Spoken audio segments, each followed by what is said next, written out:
अस्सलाम वालेकुम। प्रोग्राम सहाफ़ी में मतीउल्लाह जान। पाकिस्तान और भारत के दरमियान सरहदों की कशीदगी तो जारी है और इम्कान है कि शायद भारत एक और हमले के लिए पर तोड़ रहा है, मगर दूसरी तरफ सियासी महाज पर भी कशीदगी कम नहीं हो रही। मंतकी तौर पर और अगर दानिशमंदाना तरीके से देखा जाए तो ये बड़ा अच्छा मौका था जो सियासी कशीदगी है उसको कम किया जाए, ख़त्म किया, क्योंकि भारत के ख़िलाफ़ पूरी कौम यकजा थी और पाकिस्तान तहरीक इंसाफ जो बड़ी अपोजिशन की जमात है उसकी तरफ से भी गैर मशरूत तौर पे भरपूर अंदाज में पाकिस्तान और हुकूमत और फ़ौज का साथ देने का ऐलान किया गया था, जिसका जिक्र खुद फ़ौज के तर्जमान और हुकूमत पाकिस्तान की तरफ से भी बारहा किया गया, बल्कि वज़ीर-ए-आज़म शहबाज शरीफ की तरफ से भी। और उन्होंने कहा कि अपोजिशन जमातों के इस किरदार को वो सराहते हैं। इसके साथ ही अब खबरें गर्म थी कि शायद बानी PTI इमरान खान के साथ अडयाला जेल में इस्टेब्लिशमेंट के कुछ नुमाइंदों की मुलाकातें हुई हैं और एक सीनियर तज्ज़ियाकार नजम सेठी की तरफ से ये दावा किया गया कि फ़ौज के आला हुक्काम ने भारत के पाकिस्तान पर होने वाले हमले से पहले अडयाला जेल में कुछ एक गैर रस्मी ब्रीफिंग दी थी पाकिस्तान की सिक्योरिटी सूरत हाल के हवाले से साबिक़ वज़ीर-ए-आज़म इमरान खान को। आइए सुनते हैं नजम सेठी ने क्या कहा था। नजम सेठी की तरफ से जो लफ्ज़ ब्रीफिंग का इस्तेमाल किया गया, बानी PTI की जो हमशीरा हैं अलीमा खान वो नहीं करती। फ़ौज के तर्जमान अगर ये कहेंगे तो फिर अलीमा खान को भी एतराज़ ना होगा और शायद वो मान भी ले। हमारे साथ इसी हवाले से बात करने के लिए मौजूद हैं इस्लामाबाद स्टूडियोज़ में जनाब वज़ीर ममलकत बराए मौसमियाती तब्दीली डॉक्टर शिज़रा मनसब अली, मुस्लिम लीग नून की रहनुमा हैं, और उनके साथ तशरीफ़ फरमा हैं डॉक्टर हमारे पाकिस्तान तहरीक इंसाफ के रहनुमा हैं सेनेटर।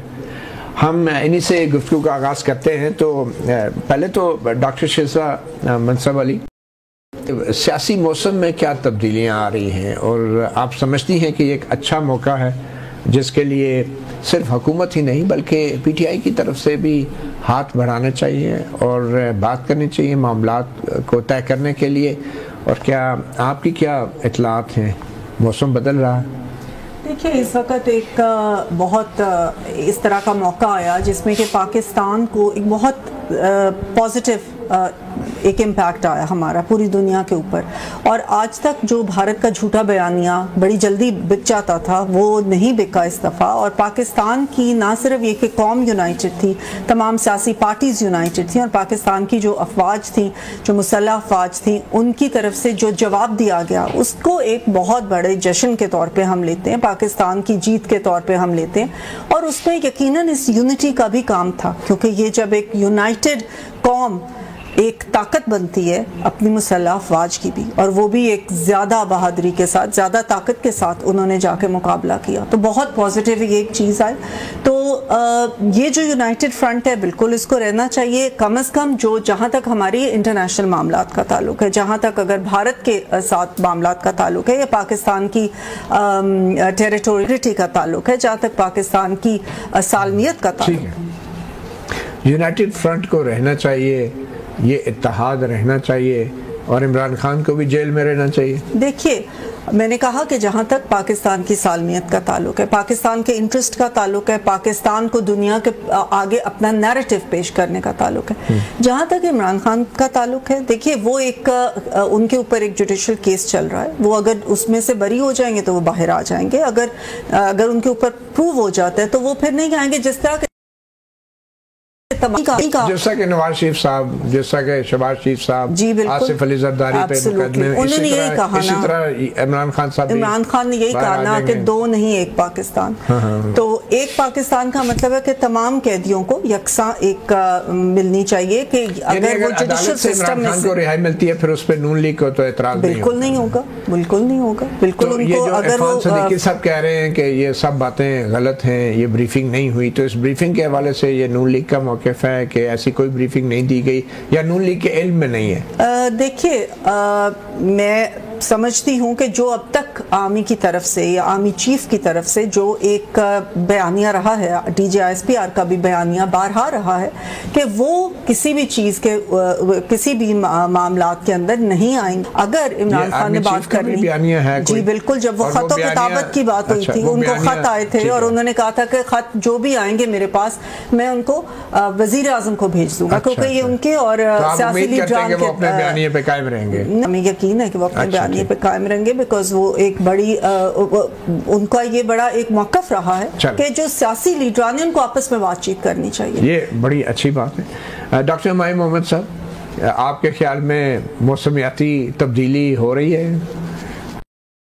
बिस्मिल्लाहिर्रहमानिर्रहीम, इय्याका नअबुदु व इय्याका नस्तईन। देखिए, इस तरह है अभी बात हुई थी कि हम लोग एक कौम, मेरे ख्याल में देखिए कौम जब हम कौम की बात करते हैं, कौम तब बनती है जब आप उसमें से Punjab card, Sindh card, Balochistan card वगैरह ख़त्म कर देते हैं, तब कौम बनती है। जब आप उसको बंटवारों में डाल देते तो फिर कौम नहीं बनती।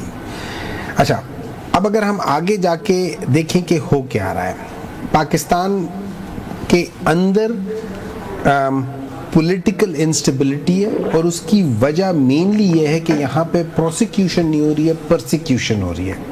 प्रोसिक्यूशन में मिसाल इसलिए देता हूँ, परसिक्यूशन हो रही है, मैं फॉर एग्जांपल इमरान खान सिर्फ 2 केसेस की वजह से इस वक्त जेल में है। एक जो अल-कादिर यूनिवर्सिटी ट्रस्ट का केस है और दूसरा जो 9 मई के केस। डॉक्टर साहब, इस वक्त बात हम कर रहे हैं कि क्या इमरान खान की कोई राब्ते हुए हैं, क्या एस्टैब्लिशमेंट को क्या करना चाहिए इस सिचुएशन के अंदर जहाँ पे पीटीआई ने इतना बड़ा एक स्टैंड लिया है, तमाम इख्तिलाफात को पीटीआई ने अगर स्टैंड लिया है, पीटीआई का हमेशा से मौक़िफ़ था कि ये मुल्क भी मेरा, ये फौज भी मेरी। अगर पीटीआई ने स्टैंड लिया है, चाहे उनको ब्रीफिंग मिली या नहीं मिली, पीटीआई ने स्टैंड लिया, पीटीआई ने किसी पे एहसान नहीं किया, पीटीआई ने अपना फर्ज अदा किया। क्योंकि जब बात आ जाती है मुल्क की तो पीटीआई पाकिस्तान के साथ खड़ी है, लेकिन जब बात आ जाती है हुकूमत की, पीटीआई हुकूमत के साथ नहीं खड़ी है। क्योंकि हमारे खान साहब और पीटीआई जो है वो अपने कारकुनों और अपनी रिहाई के हवाले से तैयार नहीं हैं, या उनका क्या? तो आपने जो अभी वो क्या उसमें जो मैंने सुना है उसी के बोसने उसमें उन्होंने 2-3 बातें की। उन्होंने कहा कि जैसे वो आपने कार्ड दिया था कि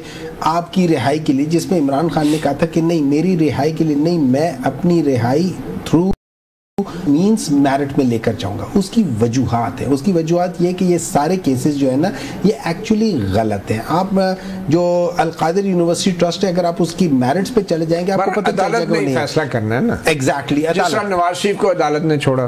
देखिए 2 मुख्तलिफ चीजें। हाँ, देखिए एंड में अदालत ही छोड़ती है, इसमें कोई शक नहीं है। एंड में अदालत नहीं, एंड में देखिए इस तरह ये है कि आपको ये सारी चीजें थ्रू अदालत ही करनी पड़ती है, मैनिपुलेशन सारी एंड में अदालत ही छोड़ती है। इस वजह से इस वजह से कि जब आपने देखिए, मैं एज हुकूमत किसी को जेल में नहीं रख सकता, ठीक है। अगर उसके ऊपर कन्विक्शन होगी तो वो अदालत कन्विक्शन करेगी, सही करेगी गलत करेगी वो अदालत करेगी। ये जो इस वक्त की अदालत है जिसको आप ये कह सकते हैं ये एग्जीक्यूटिव जजेस हैं, ठीक है। एक तो वो थे ना जो पीसीओ वाले जजेस थे और एक ये हैं जो एग्जीक्यूटिव जजेस। वैसे आपके ख्याल में बैक चैनल मुज़ाकरात की जो खबरें चल रही हैं इनमें कोई सदाकत हो सकती है? वैसे तो आपके बैरिस्टर गौहर अली खान ने तरदीद की है। मेरे लिहाज से आई डोंट नो, जैसे उन्होंने कहा है, मैं नजम सेठी की बात को आगे करता हूं और उनकी बातों को थोड़ा डायसेक्ट करता हूं। उन्होंने कहा था कि ये ऐसी खबर आई थी, फिर मैंने जरा तफ्तीश की।